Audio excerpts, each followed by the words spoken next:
Pedro Carnal, na Rádio Bandeirantes. Careca de Saber. Professor Carnal, boa tarde. Saudade de Vossa Excelência. Boa tarde a todos os nossos ouvintes nesse fim de sexta-feira. Pois é, e eu achei que hoje não íamos tê-lo, viu? Porque estava esperando logo na abertura do programa, como é praxe, né? Falei, cadê o professor Carnal para nos orientar aqui neste país maluco? Eu saí de Atibaia, depois fui para Itatiba, depois estou chegando à minha casa agora. Professor, tem um colega do senhor, que é o Eric Hobsbawm, que estudou o fenômeno do banditismo, né? Escreveu até um livro célebre, que é o Bandidos. Eu fico muito impressionado, porque a gente, olhando sob a nossa perspectiva aqui, no nosso tempo de vida, observa esses fenômenos como o que estão acontecendo lá em Vitória e não entende assim a eclosão do banditismo, né? Mas não é novidade na história do mundo. Sempre que o Estado se desorganiza, o banditismo eclode, não é isso? E muitas vezes o Estado também é bandido. A ordem social ela é determinada pela junção de duas forças. Uma dessas forças é o consenso, a outra é a coerção. Quanto maior o consenso, a vontade de viver em grupo harmonicamente, menor a coerção, que é a violência. Quanto maior a coerção, menor o consenso. Mas não há sociedade baseada exclusivamente na coerção ou no consenso. Os americanos têm uma expressão ótima, que é blue line, aquela linha azul, menção ao uniforme da polícia dos Estados Unidos, que faz com que a gente fique deste lado da civilização. Quando diminui o consenso, esse é um momento de baixo consenso em toda a sociedade brasileira, e a coerção sofre um colapso como no Espírito Santo, o resultado é aflorarem não apenas os bandidos tradicionais, não apenas os criminosos profissionais, mas até o cidadão comum que passa a saquear. É um colapso da coerção e do consenso que aconteceu no Espírito Santo. Quer dizer, são duas forças que vão ali se equilibrando mutuamente, não é isso? Aquilo que... Sim. Quando uma atua muito mais forte do que a outra, quando é muito maior do que a outra, a sociedade entra em desequilíbrio, né? Nesse caso, o desequilíbrio é fruto dessa característica muito forte que está ocorrendo no Espírito Santo, de maus exemplos, má administração, má gestão e tudo mais. Tudo isso é um drama que está ocorrendo nesse momento e que pune a sociedade civil. E é uma advertência. O que ocorreu no Espírito Santo está ocorrendo, pode se refletir no Rio de Janeiro e pode chegar aos outros estados da federação. É uma advertência que o nosso tecido social está se esgarçando, ele está rompendo o tecido social e a nossa elite política não se deu conta disso. Ontem eu disse em público e volto a dizer, provavelmente eles estão funcionando como a elite francesa de 1789 e como a elite russa de 1917. Eles não se dão conta do risco que estamos passando. Ou seja, uma hora um jornalista bêbado levanta a massa e derruba a Bastilha, é isso? Uma hora vai haver a queda da Bastilha, a tomada do assalto Palácio Inverno e teremos um novo ciclo de violência. Nomeação de filho para o gabinete no Rio.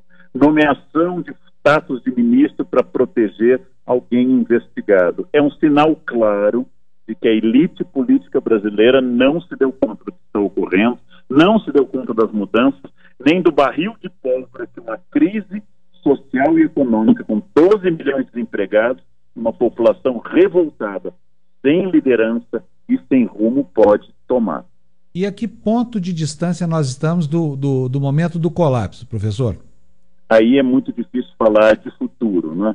Quer dizer, pode ser que surja logo com o clima das eleições para o ano que vem uma liderança, um movimento, uma coesão, mas nós estamos sem consenso e a coerção está dando sinais de falha. É importante dizer, a polícia é muito mal paga, tanto a militar quanto a civil, quanto a federal. Ela é mal paga para a importância da sua tarefa. Ela é mal aparelhada, especialmente a polícia militar, é mal aparelhada, enfrenta risco de vida diariamente e não recebe um retorno por isso. Porém, alguém que exerce uma função vital, como médico, como policial, não pode exercer simplesmente a greve como se não houvesse mundo. O que não tira a nossa responsabilidade de tratar melhor aos policiais aparelhamento, treinamento e dinheiro, acima de tudo. Sabe, professor? Boa tarde, professor Karnal, tudo Boa bom? tarde. Hoje, durante a tarde, a gente tem um quadro aqui na rádio que coloca crianças para falar no ar, né? E para crianças para comentar determinados assuntos, às vezes da atualidade. E hoje, a questão era sobre a polêmica das pichações em São Paulo. Se você tivesse a possibilidade de escrever alguma coisa num muro, o que você escreveria? E aí várias crianças responderam, algumas, eu desenharia uma casinha, as outras, eu gosto... E uma falou uma frase que me chocou, porque fazia tanto tempo que eu não ouvia. Ela falou assim, eu escreveria, eu amo o Brasil. Gente, que escândalo! Prendam esse pequeno meliante. Mas aí, sabe, pra mim foi um choque, porque faz tanto tempo que a gente não vê comentários e colocações favoráveis ao país, né? Todo mundo só xingando, malhando. Foi chocante ouvir isso de uma criança. Falei, nossa, tadinha, não sabe o que tá dizendo, não é? Mas Bom, eu fui professor de moral e cívica e de USPB. Eu pertenço a uma outra geração que foi criada cantando o hino nacional. E eu acho que esse é um país muito viável, com chance de dar muito certo, com um território gigantesco de 8,5 milhões de quilômetros quadrados, sem pragas naturais terríveis e, apesar dos problemas sociais, sem aquelas cisões religiosas que marcam outros territórios. Eu acho que nós temos muita chance de dar certo. Está faltando um ajuste estrutural na liderança política e na educação. Fazendo esses ajustes, nós temos uma potencialidade gigantesca. Eu sou inflamado dessa esperança, porque nós temos potencial para isso. Mas, professor, e nós podemos dar certo. Olha, a gente quando viaja aí para fora, e eu acabei de voltar das férias lá nos Estados Unidos, renovei essa impressão. Que é o seguinte, o descompromisso e a falta de apego dos homens públicos do Brasil pelo Estado fazem com que as coisas sejam muito mais difíceis aqui, porque quando a gente espera assim, uma atitude de patriotismo, ou sei lá, de altruísmo ainda que seja, entendeu? Para não falar num valor que é associado normalmente com o raciocínio de direita. Enfim, aqui não tem isso. Lá fora, as pessoas prezam pelo que é público, né? Porque a escola, que é do governo, vai ensinar os filhos de todos. O hospital, que é público, vai atender a todos no momento do acidente ou da doença grave. Aqui no Brasil não tem isso. E o que me parece mais grave é que o eleitor também não tem essa consciência. Agora mesmo a gente estava discutindo aqui uma questão aqui do filho do deputado Bolsonaro, que foi flagrado pelo próprio pai, tomou uma bronca do pai, porque estava fora do país no dia da votação da presidência da Câmara, em que o pai era candidato, e ele sequer sabia o dia dessa eleição. E muita gente está me repreendendo aqui por estar criticando essa postura. São eleitores complacentes, são pessoas complacentes com o erro em função de um compromisso ideológico. Não está muito errado isso? Está muito errado, e como eu disse, nós temos dois nós, entre outros, mas esses são notáveis. Um é a falta de uma classe política profissional, boa administradora, ética e com responsabilidade. Outra, e que seja alguém dedicado à ideia de Estado, de projeto de Estado e não projeto de poder pessoal. E a outra é o nó educacional, que forme pessoas que votem bem, que usem bem o espaço público e tenham noção dessa questão republicana, res pública em latim, da coisa pública, para que nós voltemos ao trilho. Nós estamos fora do trilho, estamos recebendo advertências, tal como aconteceu na França no século XVIII, advertências de motim, de problemas estruturais como ocorrido com a sociedade capixaba, que pode se espalhar, e continuamos cutucando a onça com vara curta. Esse não é o momento para nepotismo, esse não é o momento para corrupção, nunca foi, mas nesse momento o potencial explosivo é muito grande. Quando o exemplo de cima é ruim, não há perspectiva econômica, não existe chance de mudança, as pessoas cada vez mais descreem da democracia e surgem esses fantasmas, essas bestas feras do entardecer, que são os radicais de direita e de esquerda, que são ambos inimigos da democracia. Ai, professor, eu ouvindo o senhor, isso tudo que o senhor coloca sobre as mudanças possíveis e tal, isso tudo demora muito, professor. Não sei se vou estar viva até lá, né? E até lá? Demora muito, mas o projeto de uma nação não diz respeito a eu, Leandro, ou a você. O projeto de uma nação é um projeto a longo prazo. Ele tem que começar. Muita gente se esforçou para que nós chegássemos até aqui. Muita gente trabalhou. Ele tem que começar em algum ponto. Enquanto eu pensar se eu vou aproveitá-lo, se eu vou estar vivo, em algum momento, eu de novo não entrei no espaço da questão pública. É a velha tradição do sul da Alemanha que quando nasce um neto eu planto um carvalho, que eu não vou ver crescer, mas meu neto vai usar. Ou uma tamareira. O carvalho, uma tamareira. O neto vai usar. E eu tenho um carvalho, posso ter a madeira nobre do carvalho, porque meu avô plantou. É isso, o compromisso entre uma geração e outra, é um compromisso de uma vida inteira. Eu dou aula há 35 anos e é uma luta cotidiana. Ética é como tomar banho, é diária. Não adianta dizer, hoje eu sou ético, amanhã eu estou sujo de novo. É uma luta para sempre, mas tem que começar. O país está de pé porque eu e porque vocês estamos trabalhando todos os dias. O país está de pé porque as coisas boas que a gente faz, elas não são divulgadas, mas as coisas ruins que esse bando de canalhas que nos governam faz, estão nos manchetes de jornais todos os dias. E eu acordei às 4 da manhã, estou trabalhando ainda e vou até tarde, trabalho amanhã. E isso não vai para o jornal, nem o que você faz na rádio, nem o que o nosso ouvinte está fazendo, mas essa cambada de ladrões estão sempre nos jornais como se fosse o total do Brasil. Não é o total, não é o total dessa terra. Nós temos muita gente trabalhando nessa terra e diariamente. Professor, diz a piada, né? Eu já contei aqui uma vez, vou repetir agora.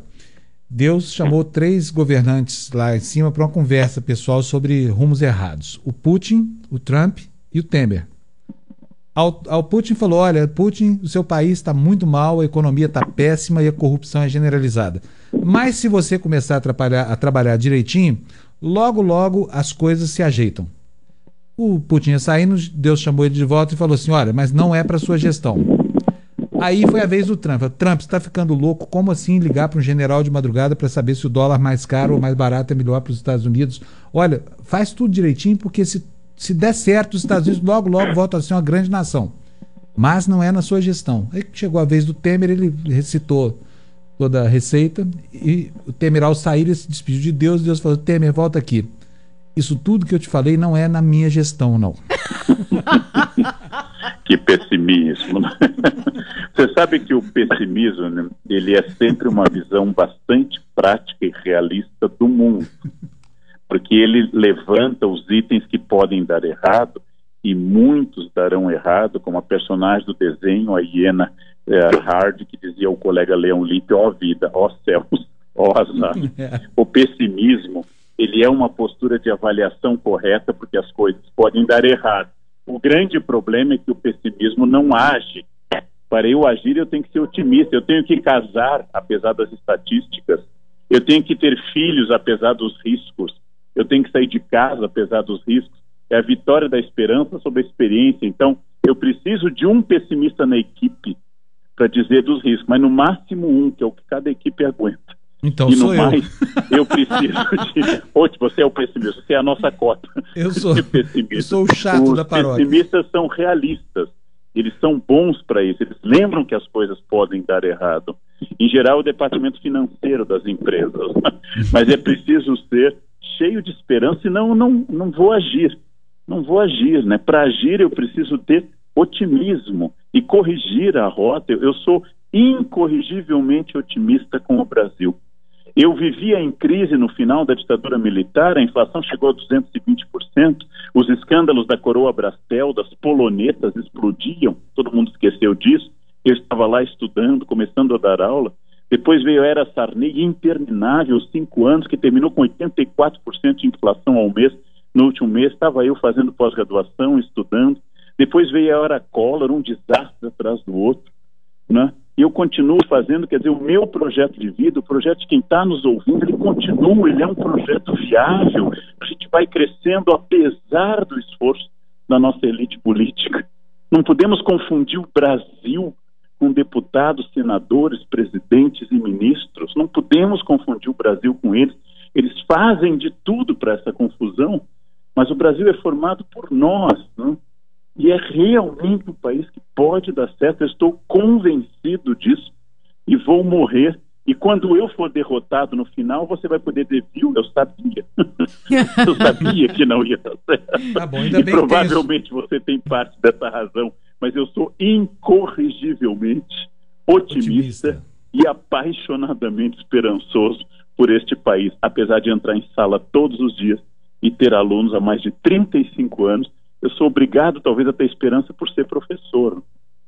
Bom, eu não sou professor, então não estou obrigado a ter esperança. Você está desobrigado, você pode. Brincadeira, eu sou bem otimista também. Professor, um abração para o senhor, tá? Um grande abraço, até um bom final de semana. Beijo, professor. Eu vou falar, olha, os ouvintes que já adoram o professor Karnal hoje adoraram, assim, tão enlouquecidos com a participação dele.